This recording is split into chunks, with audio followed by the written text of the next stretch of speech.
Bonjour et bienvenue à vous dans ce nouveau point de l'actualité sur RTI 1. Un envoyé spécial du chef de l'État congolais, Denis Sassou Nguesso, a rencontré hier le président ivoirien Alassane Ouattara. Son message porte sur le forum économique Forbes Afrique qui va se tenir le 21 juillet prochain à Brazzaville.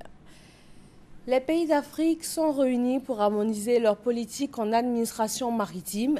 Il s'agit des pays francophones d'Afrique de l'Ouest et du Centre, des Comores et de Madagascar.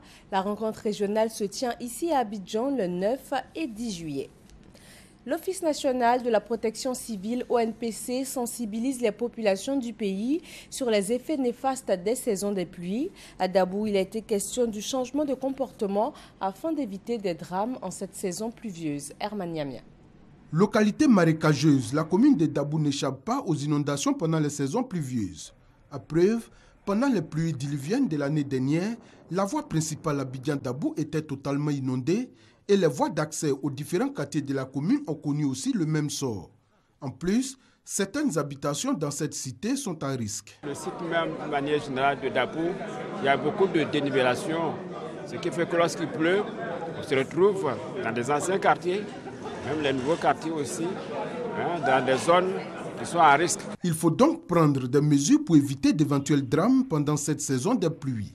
C'est dans ce cadre que cette délégation de l'ONPC, l'Office national de la protection civile, conduite par son directeur général, s'est entretenue avec la population de cette cité. La ville est entourée d'eau et beaucoup de bas-fonds. Malheureusement, on constate que dans les zones à risque, dans les bas-fonds, il y a des habitations. Donc nous sommes venus interpeller la population de Dabou avec l'appui du préfet, des élus, pour dire à cette population éviter d'habiter dans les zones à risque. Dabou est la première étape d'une série de villes que nous allons visiter. Le directeur général de l'ONPC a présenté à cette occasion à la population l'équipe de sapeurs-pompiers civils affectés à Dabou. Au nombre de 45 personnes, ces sapeurs-pompiers civils ont pour mission d'apporter les premiers secours aux populations en cas de sinistre. Selon le général Fiak Kili, ce sont 30 casernes de sapeurs-pompiers civils qui seront installés dans certaines villes de la Côte d'Ivoire. Le Burundi enregistre une nouvelle demande de report de la présidentielle par la communauté des États de l'Afrique de l'Est. Mais contrairement à cette demande, le scrutin ne sera pas repoussé au-delà du 26 juillet, car la constitution burundaise stipule que le président doit être élu avant le 26 juillet. Un glissement de quelques jours du scrutin n'est pas pour autant exclu, mais limité à une semaine tout au plus. L'Éthiopie élue meilleure destination touristique au monde.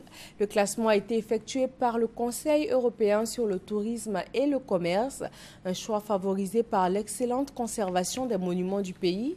L'Éthiopie a compté 681 000 visiteurs en 2013, mais le pays est loin d'être la première destination touristique en Afrique.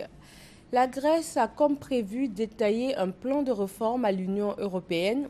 Il n'est cependant pas loin des réformes initialement proposées par ses créanciers et refusées par le pays.